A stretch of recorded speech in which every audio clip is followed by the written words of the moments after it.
Okay, then now I'm pleased to announce Ariella Helfgott plus Tara, that is here, and they will give a speech on Transformative Collaboration towards sustainable and equitable food, water, and energy futures. Ariella is a senior researcher, and currently she's working at the Oxford University and a Shell company. And she works across disciplines and sectors to try to achieve sustainable and equitable futures. Thank you, Ariella. The floor to you. I just moved to see the slides. Hello, everybody. 30 minutes. Good afternoon. So I've spent almost 2 decades doing multi-actor collaborative action processes that are aimed at co-creation of hopefully more sustainable and equitable futures. And I've done it in a lot of different hats. So I was the president of Engineers Without Borders in South Australia, and there the focus of transformative collaboration was sustainable development and poverty alleviation and environmental protection in developing countries. I was a strategic analyst for the Australian Department of Defence, and there the focus of transformative collaboration was on peace building and stabilisation in fragile states. And I spent a decade as a research fellow in the universities of Oxford and Wageningen and Utrecht, running interdisciplinary action research programs. And there the focus of transformation was mostly water, food and energy, but also biodiversity and the relationships between poverty alleviation and sustainable development and land use change. And then I experienced my own personal collaborative transformation as a result of meeting a man called Jeremy Bentham, and I now work with Shell, which is something, if you'd have asked me a year ago, I would have sworn black and blue that I would never do. And the core focus of my work there is, of transformative collaboration work, is the energy transition. And this is my first time giving a keynote, having to stand up in front of people representing Shell, so I feel a bit weird and slightly nervous. So I can't cover everything from all of that past. I've just mentioned a flavour of some academic projects that I'll just list them and I won't even say them all, but the point is, through all of these years and projects, I basically perfected my own signature methodology for transformative collaboration work, and this is my picture that I used to summarise how it worked. I mean, essentially, it was all about bringing together hopefully all of the people whose lives were being impacted by an issue and having them... Oh, you don't see my slides? Oh, all of this time.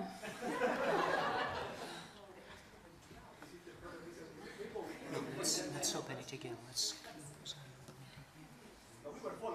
Oh, well, I mean, I could tell you about it without slides. Okay, there you are, yeah. Okay, that was my slide.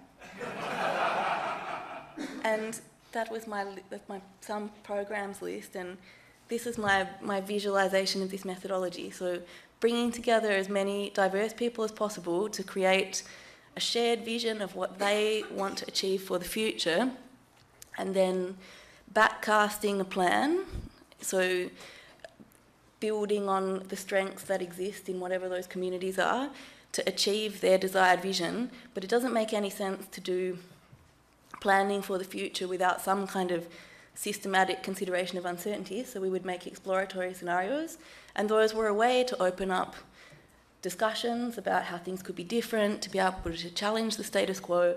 There's so many wonderful things about exploratory scenarios, and so we could test the plans in those scenarios and come up with all kinds of things.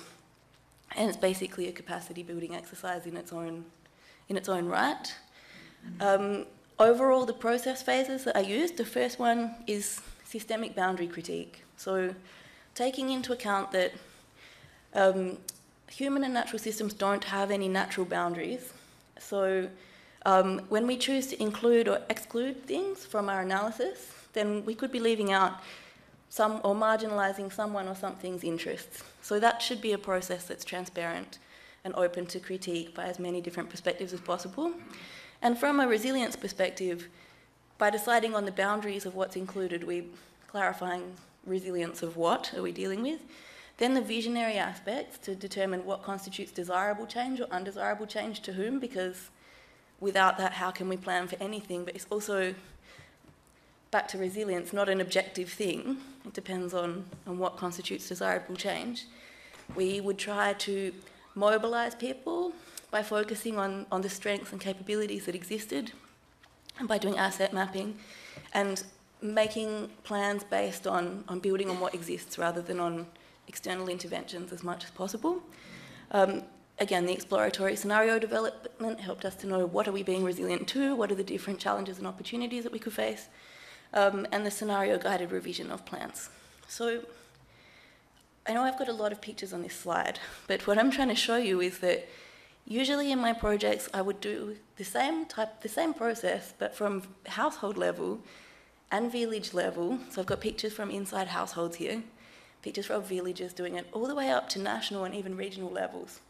And then on this previous slide, that long picture that you see is rich pictures developed by each level of this process, and then a process of people thinking about how knowledge and resources are going to flow between those levels so that we can integrate planning from local to national levels. So that was my thing. And even though it's a very practical process, it's heavily grounded in a lot of theory that I actually think I'll skip over. The one thing that I won't skip over is this system boundary judgment thing, because I'm really amazed about how even today there are so many people that I'm working with in universities who really think that system boundaries are given to you objectively and unproblematically by the structure of reality, and are happy to impose their vision of that and against these processes of critique. I had some very difficult situations with that recently. So yeah, the point for me about mentioning this is to do with Marta's talk in the previous session. Is there a link between post-normal science and participatory action research? And the answer is through this. In 1985, there's a paper published by a man called Werner Ulrich, who, having discovered that system boundaries are not given objectively, he said, how as scientists, once we've realised that we can't rest on unjustifiable claims of objectivity, how can we justify the normative content of the framing of our scientific inquiry? And that paper has a lot of analysis of different philosophies of truth, but ultimately creates the argument that it's only through the participation of those whose lives will be affected by whatever intervention you're proposing that you can morally or rationally justify that. So for me, that's the link between post-normal science and why, if once you've accepted the principles of post-normal science, then you methodologically can't avoid doing participatory work. So then, in January this year, I moved to work for Shell, and I thought I would, well actually we all thought that the reason why I was going to Shell is because I'm going to bring all these years of experience that I've got mobilising people for change to help Shell with its work on the energy transition. But the reaction of my colleagues and networks to continuing to collaborate with me in the same way as we have all these years once I was working for Shell was quite intense. So I put a little montage together of things that were sent to me directly. One of the most painful things is I have a very close colleague that I've worked together, we've almost been in each other's pockets for years, who really said to me that he thinks that me working for Shell is the same as being a Nazi collaborator. So he has refused to work with me in any way, shape or form since that started. And so there's, to be able to use the methods I was using before, I have to be able to get people into a room together, at least. You know, they have to at least show up. And that's really hard now, when there's this kind of level of polarisation. And everyone is entitled to their opinion and to take their own stance in dealing with these challenges that we're facing in the world. So I have to respect everybody who wants to feel that way at Shell. But I'm going to try to explain why So not individually, but sort of systemically, why I think that level of polarization is a problem. And so this slide is actually from my previous work in food systems. Basically, whenever there's an oil price spike, there's a food price spike, because agricultural systems are so fundamentally dependent on fossil fuels. And in countries where people are poor and they spend a larger proportion of their income on food, then the food price spikes are often associated with violence. So I go to the next slide. I think, if you think about that, if your goal is to put Shell out of business tomorrow, which is what was expressed in some of the things that I put on the previous slide, if you put Shell out of business tomorrow, what would be achieved would be, actually, honestly, I think, personally, this is not a Shell position, but I think there's enough other oil and gas companies that would very easily take up their clientele and not very much would change. But if you could stop the flow of oil and gas tomorrow completely, given what happens when there's an oil price spike to do with food systems, what do you think would happen in the world if we just stop the flow of oil and gas without first transforming societal dependence on oil and gas? For me, the goal is we have to transform societal dependence on oil and gas. And then there's this big question of, there's a lot of blaming of companies like Shell, but Shell can't transform the transport system of a country by itself. It can't just walk into India and say, you will now have this system. That's where all this stuff about how we're going to bring people together to make some kind of process of doing this transformation. And the truth is that nobody has the answers about how to do that. We haven't done this before. And it's a very big project. I have pregnancy indigestion. I don't know if anyone in the room relates to that, but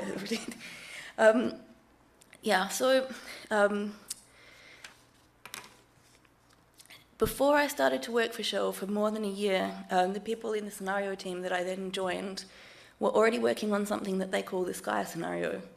What they did is, it's before the IPCC report that said we have to stick to 1.5 degrees. They just wanted to know, hypothetically, what would sticking to the Paris Agreement look like? What would staying within 2 degrees look like? And this is only one pathway. It's not the only way of sticking to 2 degrees, but it's one, And Shell has something called a world energy model, so they usually run it forwards, but they run it backwards from 2 degrees to just see a scenario of sticking to it.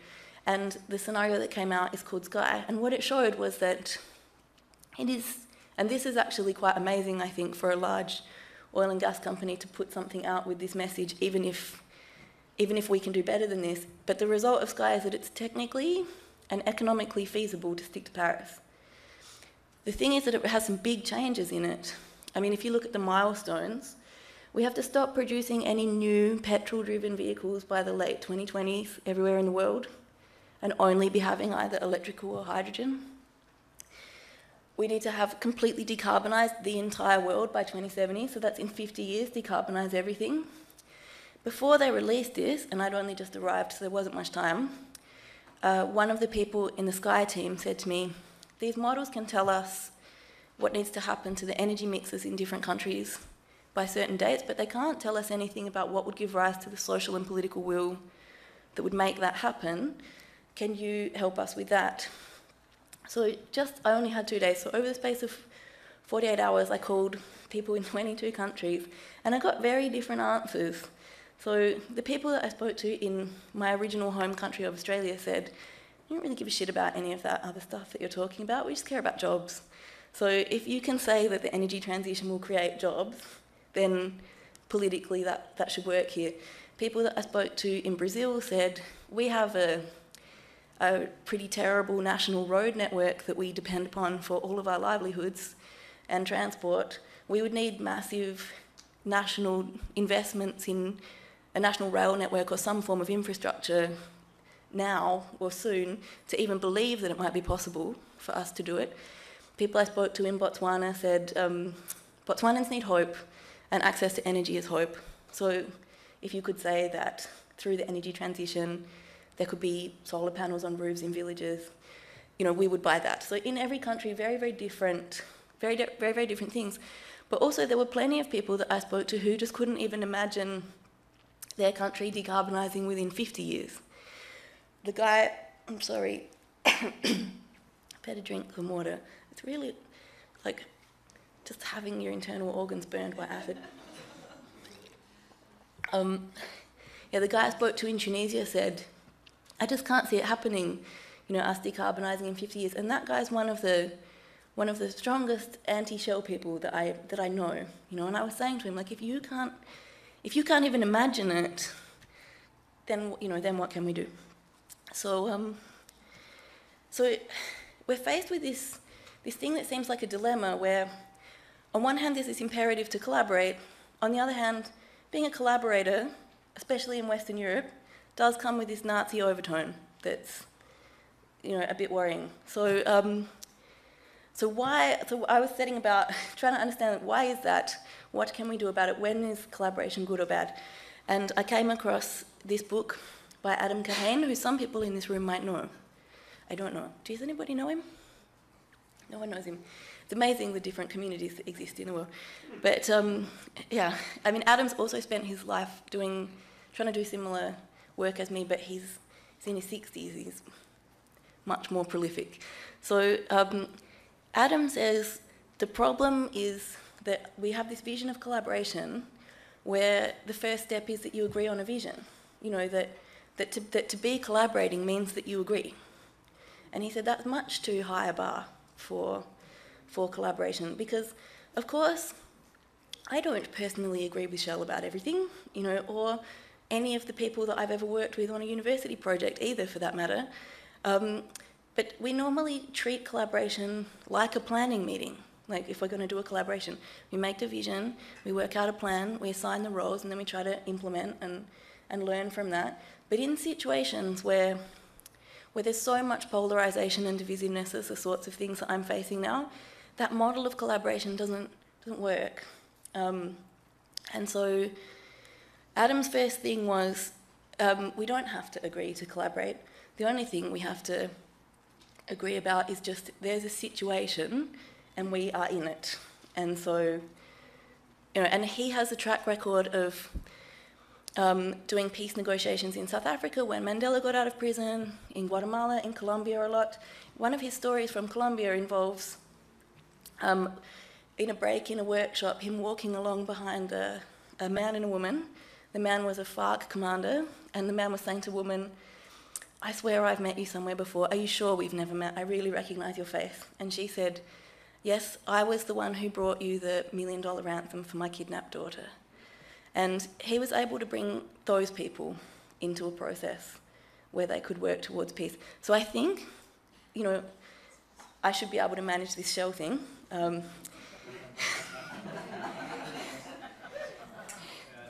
So just to explain a couple of things about Adam's approach to collaboration that I've been using, because I think it might come in handy for people that are doing post-normal science. Adam said, first of all, this thing about the imperative to collaborate and how we have to collaborate but we don't want to and we can't, is to recognise that it's a false dilemma. There's no situation where you can collaborate with absolutely everyone on everything, and there's no situation where you can collaborate with no one on nothing. So we're always making selections about who to collaborate with, actually. And the truth is that if we could achieve what we wanted to achieve only by playing with our friends and people that we like, we would rather do that. So Adam says, just recognise that collaboration is only one of 4 options. The first option, which is most people's default option, is forcing. And that is, okay, there's a situation, I don't like it, I'm going to make it be the way that I want it to be. So the people, my friends in Milieu Defensie in the Netherlands who are suing Shell, they're going for the forcing option in terms of models of change. Then, if forcing doesn't work, your next option is adapting. I don't like this situation, I can't force it to be the way that I want, but I can use all of my creativity and intelligence to try to create something really good out of a bad thing. You know, and sometimes we come up with amazing stuff because of that. Then the third one is exit. So if I can't force a situation and I don't want to adapt to it because it's too bad, I refuse. then exit, quit your job, get a divorce, move country. Have done this before. That's another thing to do, and you've got to pick your battles. So there are situations, though, where you can't do any of those three things. Thank you. So Adam was asked to advise Justin Trudeau before he had to meet Trump for the first time, and Adam said to me, Canada can't force the United States. We don't want to adapt. There are things we don't want to adapt to, and we can't exit North America. So collaboration is an option. And I mean, I personally feel like when it comes to the global climate situation, is one of these situations where nobody is exiting the planet. And the thing about systemic problems is that nobody has all the power, so forcing doesn't really work. We've been adapting, and we will have to adapt as well. But there's, for me, in my mind, there is a need to collaborate here. And this polarisation and divisiveness that we're facing is one of the biggest threats to our capability to be able to deal with the biggest threats to our future. So I got a notification that I have a small amount of time left, so I'm going to skip over a couple of slides. Just to say, the steps in collaborating, if you're not going to treat it like a planning meeting, what they look like. Step one is just accept that you don't agree about everything. Like, openly acknowledge that pluralism and let it be heard. You know, and don't try to force a unitary vision of what's going on. Rather, experiment a way forwards. So what's happening in the energy transition program is people are developing pilots in each country about there's a hydrogen mobility pilot in Germany. Shell's building a bunch of hydrogen refuelling stations before people have cars, because no one's going to buy a car if they can't refuel it. But yeah, so there's a pilot. And the last one, step into the game, that's actually about something very profound. It's about how usually when we say that there's a situation and it needs to change, what we all mean is those people need to change, those other people, you know, and everybody does it. And I catch myself doing it all the time as well. But a big part of this approach to collaboration is not just to make a list for yourself of all the things that you want other people to do, but to think about what are the things that you're prepared to change as well. And be willing to be changed through the process. So because of time, I'm going to skip over this because I want to tell you about a project that I've been developing to try to overcome the divisiveness and splitting in terms of identity groups when it comes to trying to explore what can be done to allow different groups of people who really don't like or agree with each other to be able to collectively negotiate their aspirations for the future, but without this sort of like unitary visioning. So in the beginning, it's called the Common Good Project. I didn't actually make the name of this project. Jeremy Bentham made the name of this project. I think it's a slightly old-fashioned term, the common good, and I did get a bit of pushback to it because I think there's a lot of people who think the common good is something that old white men talk about. But this collective aspirations for society is worth it. So being an academic, even though I'm in Shell, I did a huge literature review, and in the course of it came across something that you all probably know. John Rawls has this thought experiment where you imagine that you haven't been born yet, so you don't know if you're going to be a man or a woman or girl or a boy, any of these things, and you have to answer the question about what type of hypothetical society would you like to be born into, given that you don't know who you are. And it's supposed to help people to be empathetic and get themselves out of their groupthink and think about other people. I tried to hold workshops or focus groups with that exercise as the focal question, and that also degenerated into something terrible. For example, one person who's a retired European Commission policymaker said, I would like to live in a non-religious society. Some religious people said, why? And he said, because if I was born into a religious society, I'd be robbed of my critical thinking capabilities, and that means a lot to me, so that would be terrible. And then those other people were really offended. And then that turned into an argument that I tried to stop by saying, can we just think about public libraries? You know, like, nice things for the public good. And a pure mathematician from Singapore said, public libraries are a capitalist instrument for keeping workers happy. And provided the argument that there didn't used to be public libraries until industrialisation, and he had his reasons for it, but basically just wasn't getting anything constructive about what does the common good even mean to people these days? You know, what would it mean for different societies? So I ended up making a game that I really want to tell you about. It's based on a children's game called The Game of Life. In the Netherlands, that's called Levensweg. 5 minutes, not 5 minutes. Has anybody played The Game of Life? Right. So for all the people who didn't put their hands up, in the beginning of The Game of Life, you're born. You've got a little car, actually, in The Game of Life. And then you have to decide if you're going to go to college or not.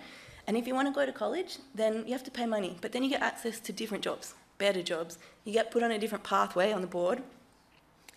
All kinds of surprises can happen to you. You can have surprise pregnancy. You could get sick. You could get a lot of money somehow. You can make all these different life choices. But in the children's version of The Game of Life, everyone starts out with the same amount of money, and they've all got the same choices. Can all go to college if you want. Can all get access to all these jobs. That isn't reality at all.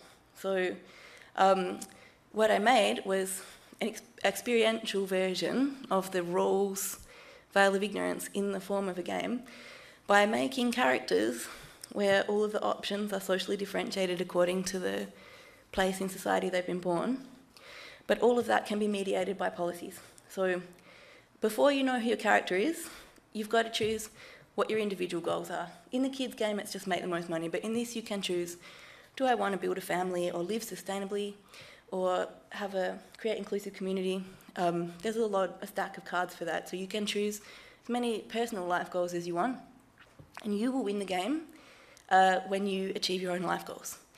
But then there's also a set of global goals where even if everyone achieves their own personal life goals, but if we destroy the environment, then everybody loses. But they have to decide what are the global goals. And that's like, what does this group of people think is the minimum that we have to achieve as a society, otherwise we failed. And then they have to choose the policies that they think should support all of this.